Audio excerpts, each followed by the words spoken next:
Hi everybody, we're going to continue on the Part B pathogens.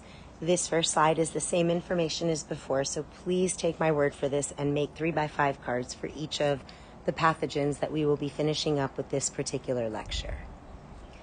So the first one here, we're going to talk about Staphylococcus aureus. Last time around it was related to the digestive system, and I mentioned that it was coming up again.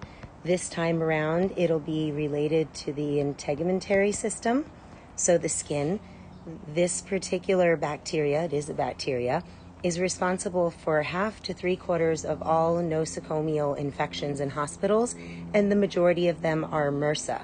This is a particular strain, methicillin-resistant Staphylococcus aureus, which was once an antibiotic that was very good at treating this particular bacteria. So if you take a look at these two pictures right here, you can see that it does in fact affect pretty much every single part of the body in some form or another. We have everything from boils and styes in the eye to rashes that are found throughout the skin, as well as making it very easy to cause that nosocomial infections with all of the different medical type of implants here. Everything from a cochlear implant to a breast prosthesis or artificial heart components. So to know some disease examples that are actually caused by Staphylococcus aureus, this particular slide talks about those. 3 main examples I'd like you to think of are scalded skin syndrome. This is the genitalia of a newborn child. Take a look at the redness around the skin. This looks as if it's an actual burn of the skin, hence the name. Furuncles are deep pus-filled lesions, and impetigo is actually another type of disease caused by Staphylococcus aureus. So the next one that's also integumentary system, as well as other systems, but we're going to use it in regards to this particular skin type of diseases right now, is Pseudomonas aeruginosa. We did in fact work with this organism in lab. This is the second most common nosocomial infection. If you take a look, this is a highly communicable, meaning easy to pass on from person to person type of bacterial infection. Many of the ways that it is spread has to do with the ingestion of contaminated food or water, or if somebody comes in contact with fomites. By definition, as we had discussed in the first part of Unit 4, fomites are inanimate objects. For example, think in a hospital, there are doorknobs and handles to sinks and water fountains. They tend to, if you take a look up top on the right, colonize in hospital settings. Things like respiratory equipment, when someone has a trach or is put on a ventilator, it is also an issue. And this guy has a pretty strong virulence factor, which are in the form of endotoxins, because as you know, this is in fact a gram-negative bacteria, and here are some of the specific toxins that are associated with Pseudomonas aeruginosa. It is normally found in areas such as soil, water, and vegetation. It is found in people as normal flora. It's when it becomes out of control that it causes an actual bacterial infection. So as you can see, skin, throat, stool, it is a normal flora until it's overgrown to cause an infection and be termed pathogenic. The next one we're going to talk about is Streptococcus pyogenes. This is also bacteria. There's 2 different kinds. There's group A, and next we'll talk about group B. One of the diseases or illnesses that is caused by Streptococcus pyogenes is pharyngitis, which in simple terms is known as strep throat. So here you have where the tonsils, the back of the throat, the larynx, everything becomes inflamed and red, and you can clearly see that the tonsils are very swollen. This is a communicable illness, which means, again, easy to pass from person to person. Portal of entry and portal of exit is the same, because this is essentially passed in an airborne fashion or also by bodily fluids being switched between people. Think of something like saliva. Some of the diseases that it causes are listed right here for you, but the main one you might want to remember is strep throat or possibly scarlet fever. Remember when we talked about the inflammatory response? Pyogenes, I brought up pyro or the bakeware. So pyogenes is basically saying this bacteria will cause a heat and a redness to occur in the area of the tonsils, pharynx, and larynx. Another illness it also has to associate with impetigo, but most commonly, if it goes very awry, and the most pathogenic version of Streptococcus pyogenes is necrotizing fasciitis.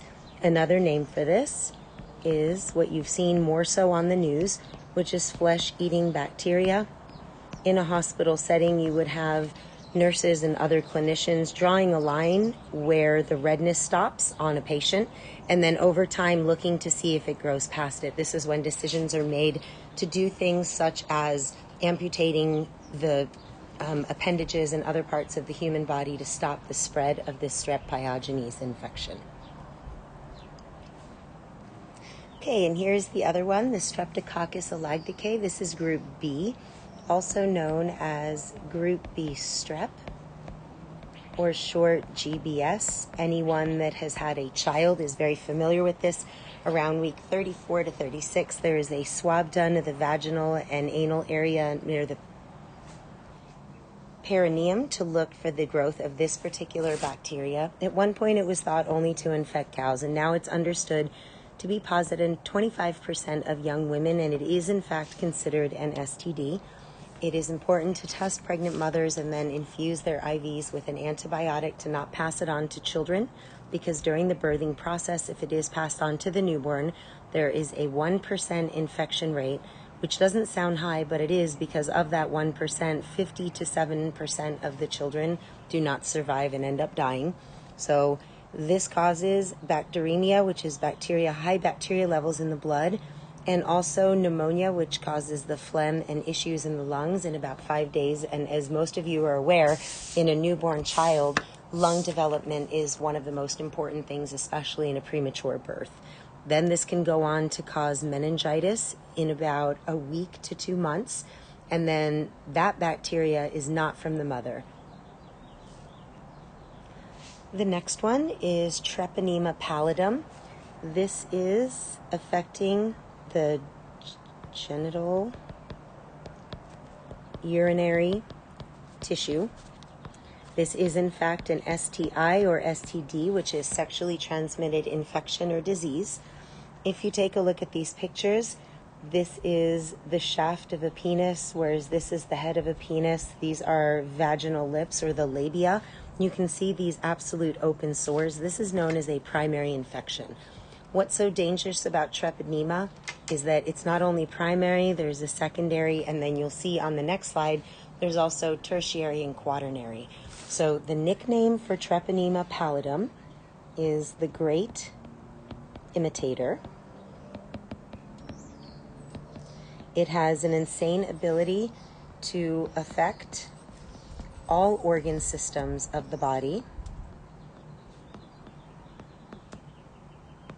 And essentially, the disease that it causes is syphilis. So here we've moved on to tertiary. This is essentially the third level. And this this bacteria also has the ability to be congenital, which by definition means that it's passed on during birth. When it's congenital, some of the symptoms, it's not the open lesions that you see. This is also the shaft of a penis, where the lesions are obviously much larger than in the previous slide, where there's just one particular open lesion.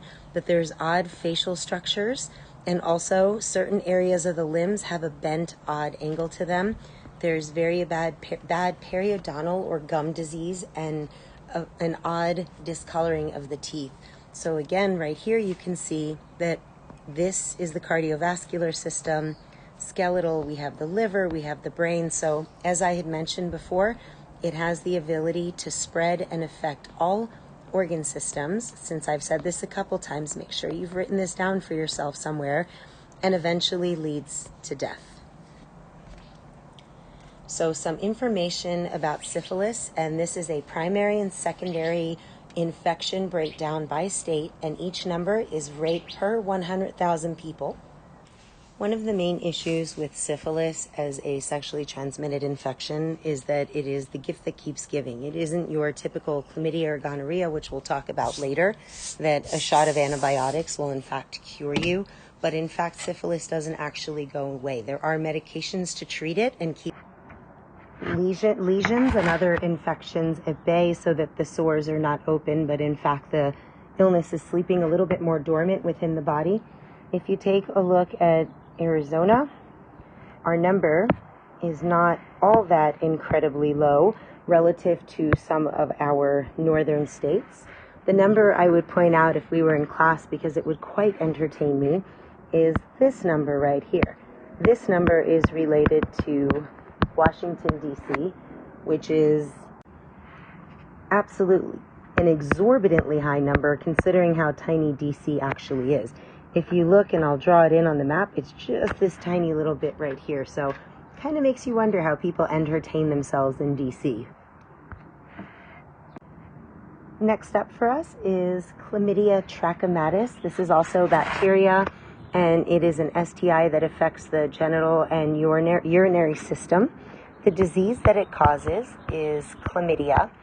This particular STI can in fact be done away with through the use of antibiotics. It's tested many different ways. One is through a swab of the genital area, and there are blood tests that can also test for chlamydia.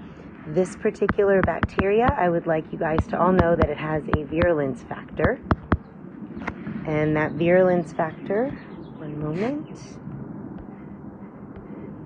And that virulence factor are these elementary bodies that then replicate, and we have reticulate bodies. Just like when we talk about the tubercles in TB, which is also bacteria, in a similar sense, it's almost like a vesicle that continues to grow within the skin once it's been infected and becomes pathogenic. This is the leading cause of issues for reproductive situations in females in the entire United States. So not only is it an STI, but it also leads to these reproductive problems. Another thing that can be caused, or disease that could be gotten through trachoma, is conjunctivitis. So itis is an inflammation. The conjunctiva, I would like you to think of an eye. So in this particular picture right here, this patient has trachoma conjunctivitis. This could be passed on in many different ways, but for the sake of this lecture, I'll just have you think of something like towels being shared between two people where one family member has chlamydia trachomatis, has taken a shower and dried off their genitals, and then the next family member uses that same towel to dry off their face. In extreme cases, these are vaginal lips. Notice not only the discoloration, but the growth of the area and the inflammation. And also on male genitalia, almost similar to a yeast infection, notice this redness and rash in the entire genital area, as well as along the testicles and the shaft of the penis. If you look at the numbers of chlamydia, now granted this is from 2013, but you notice the left side of this chart represents males, whereas the right side of this chart represents females. Notice that the females between 19 or 15 and 29 years of age are incredibly at a much larger number than on the male, whereas a large majority of our population is in fact heterosexual. So then at that point you might ask yourself, why are the numbers so much higher for females than males? And the answer is females tend to visit the physician more often. So I've mentioned wherever it fit in class before that Depo-Provera or the Depo shot is my particular choice for birth control. Every so often when you're on birth control as a female, you need to go back, whether it's to get a shot, a pill, or whatever else the methodology or medication choices of the patient. But every 3 to 5 years, there has to be STI testing. It's mandatory. When a woman becomes pregnant, she also has STI testing. Also, when they go for the pap smears and the gynecological exams, men have to be dying to go to the doctor. So I'd be picking on my males versus females in class, but nonetheless, that is the explanation, because data is higher collected for females than males. So I'd like you all to take a look at this information on the left. There was a study done about the epidemic of chlamydial infections in young girls, sexually active between the ages of 14 and 19.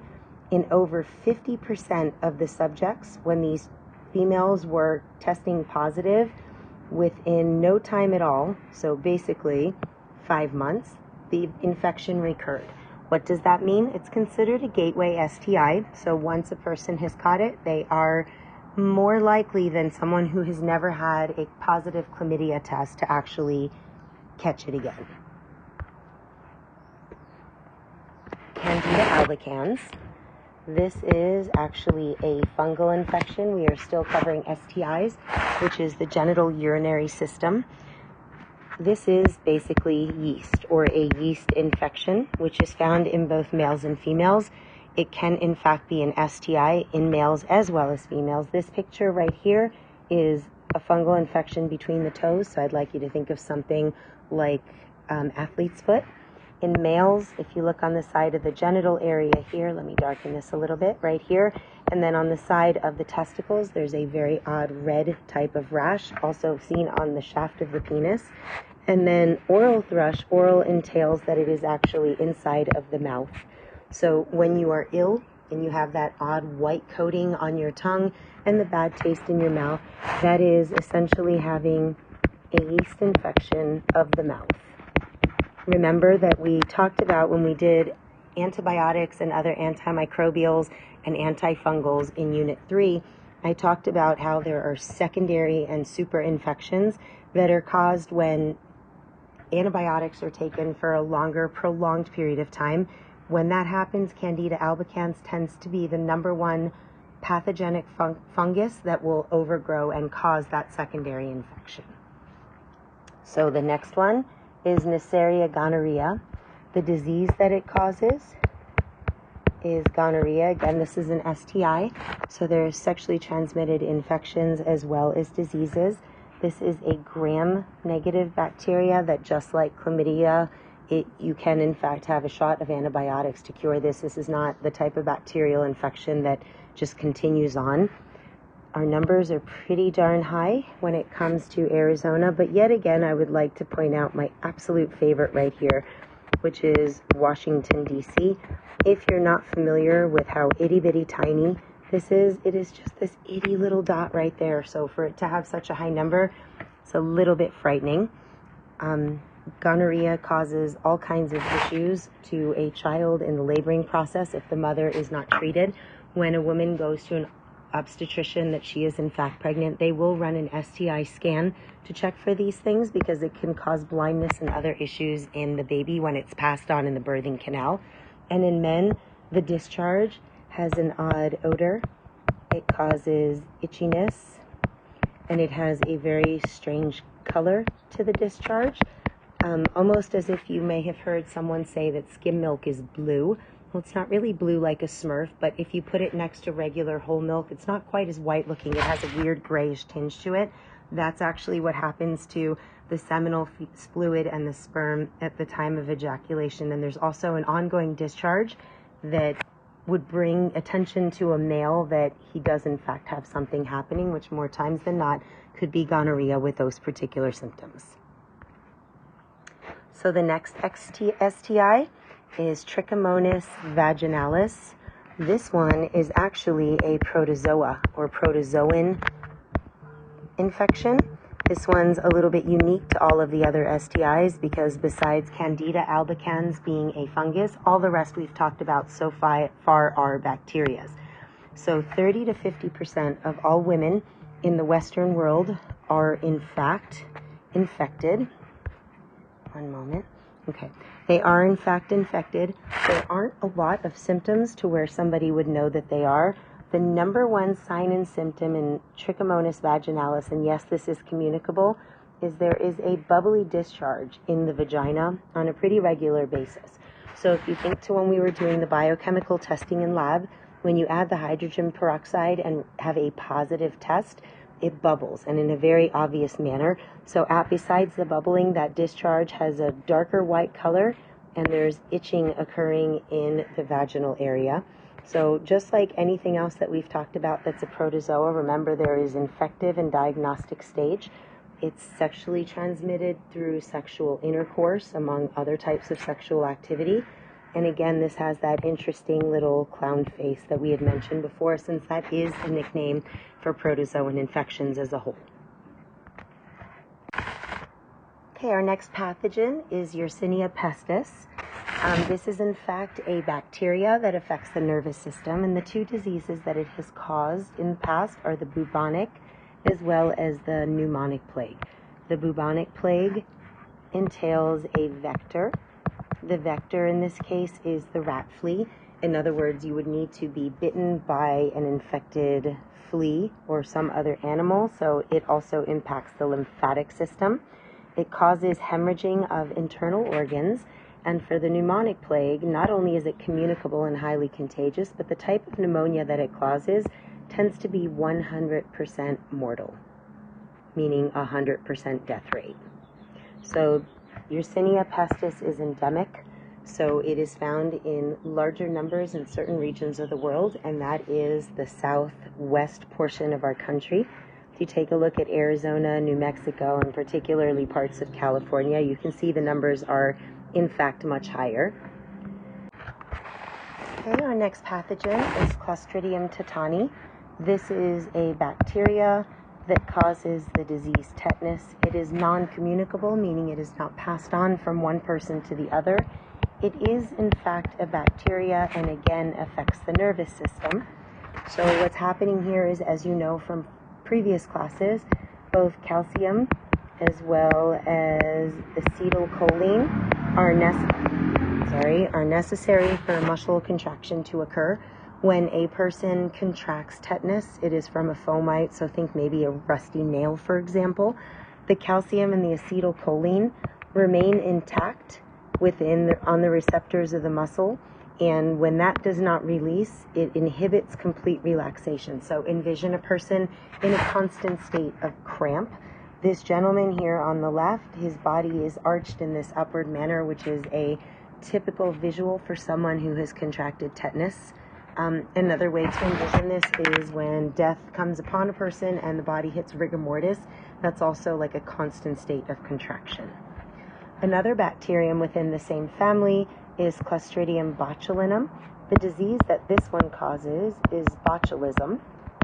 Botulism is in fact foodborne. That's the mode of transmission. In adults, it causes a full intoxication, whereas in infants, it's considered an infection. In terms of the signs and symptoms in the infected patient, if they've come in contact with this pathogen, is the opposite of what you would have seen with the Clostridium tetani. Instead of being rigid and the muscle constantly constricted, in this case, notice this baby is very flaccid, not even able to hold up his or her little head. So here, the acetylcholine receptors, where the nerve endings are, the neurotransmission, it's simply not attaching properly, and then it's known as a flaccid paralysis, so the muscles can actually not contract. Botulism or botulinum, this particular bacteria, is a very popular one in even novels talking about biowarfare, because if you take 1 gram's worth of completely purified Botox is what people have injected into their face to do away with their wrinkles. Why? Because it causes the muscles to relax and not scrunch up, therefore doing away with the wrinkles. So if they take 1 gram of it completely dried out or anhydrous and purified, put it in an aerosolized form, it has the ability to kill 1 million people in that one tiny amount. 1 gram is literally the size of a paperclip. So the next organism we're going to talk about is Naegleria fowleri.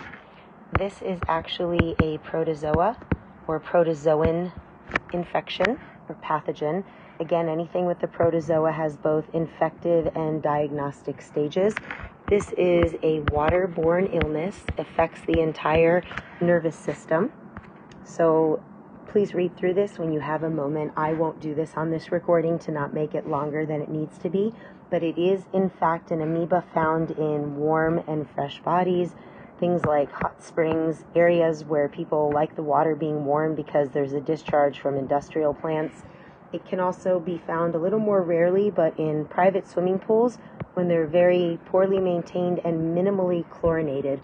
This particular brain-eating bacteria, as it's called, was first identified in Arizona in 2007 when a young teenager who was 14 years old was at Lake Havasu, and all of a sudden he contracted this illness. It got into the openings of his face and then ate away at his brain. He ended up passing away.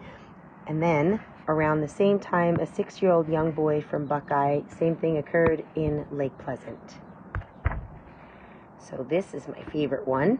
This usually opens in little parts, so I am just giving you this one for fun. But if you're curious, this is a lymphatic system disease. Wuchereria bancrofti causes a disease called elephantiasis. Not elephantitis, but elephantiasis.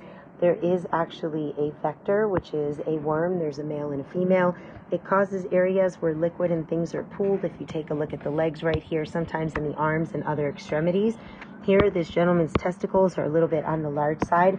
I would make a very wonderful joke about this if we were in class, but quite frankly, it just doesn't come across on an annotated, voiced-over PowerPoint. But just so you know, for many microbiologists, a big annoyance is hearing elephantitis. That's not what it is. It's elephantiasis.